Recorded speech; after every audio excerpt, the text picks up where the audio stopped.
CM Jagan పై జరిగిన రాళ్ల దాడి నేపథ్యంలో చంద్రబాబుపై వైసీపీ నాయకులు చేస్తున్న అసత్య ప్రచారాన్ని మాజీ మంత్రి నక్కా ఆనంద్ బాబు ఖండించారు. జగనే దాడి చేయించుకున్నారని ధ్వజమెత్తారు. వివేక హత్య రక్తపు పునాదులపైన వైసీపీ ప్రభుత్వం ఏర్పడిందని విమర్శలు గుప్పించారు. సీఎం జగన్ పర్యటన సమయంలో కరెంట్ను ఎందుకు కట్ చేశారో చెప్పాలన్నారు. ఇదంతా ప్లాన్ ప్రకారమే జరిగిందని ఆయన మండిపడ్డారు. చంద్రబాబు నాయుడు గారి మీద అవాకులు చవాకులు నీ పత్రికల్లో ఛానల్లో ప్రచారం చేసుకుని రాజకీయ లబ్ధి పొందావు. మేము చెప్పడం కాదు, నీ చెల్లెలు చెబుతామన్నారు. ఆ హత్య రక్తపు పునాదుల మీద నీ ప్రభుత్వం ఏర్పడిందని నీ చెల్లి చెబుతా ఉంది. అటువంటి నీచ చరిత్ర కలిగినటువంటి నువ్వు నీ మీద రాళ్లు పడ్డాయా?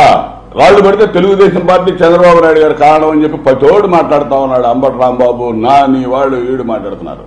ఏమనుకుంటున్నారు మీరు? ఎవరిని బయలుదేయడానికి ప్రయత్నం చేస్తున్నావు? పూలు వెళ్తా ఉంటే పూలలో రాళ్లు వచ్చినాయంట, రాయి తేలిందంట. ఏమో నువ్వే ఎదుర్కొని ఉంటావు 100%. నువ్వు ముఖ్యమంత్రి. కరెంట్ ఎందుకు తీశారు ఆ సమయంలో? మేము వెళ్తుంటే ఎటు తీస్తున్నారు? గ్రామాల్లో మా ప్రచారానికి వెళ్తుంటే కరెంటు తీసేస్తున్నారు. చంద్రబాబు నాయుడు గారి ప్రచారానికి కరెంటు తీస్తున్నారు. లోకేష్ గారి ప్రచారానికి కరెంటు తీస్తున్నారు. అనేక అడ్డంకులు సృష్టిస్తా ఉన్నారు. నువ్వు ముఖ్యమంత్రివే. నీ పర్యటనలో కరెంటు ఎందుకు తీస్తారు?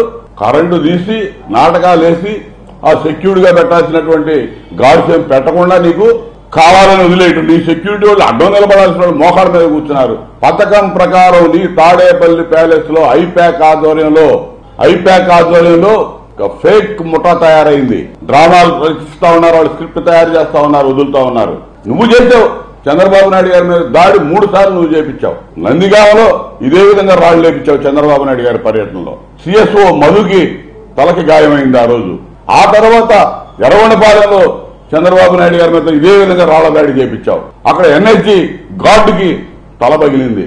తిరుపతిలో ఎన్నికల ప్రచారంలో రాళ్లు లేపించావు చంద్రబాబు నాయుడు గారి మీద. అసలు నీకున్న అలవాటు ఇది.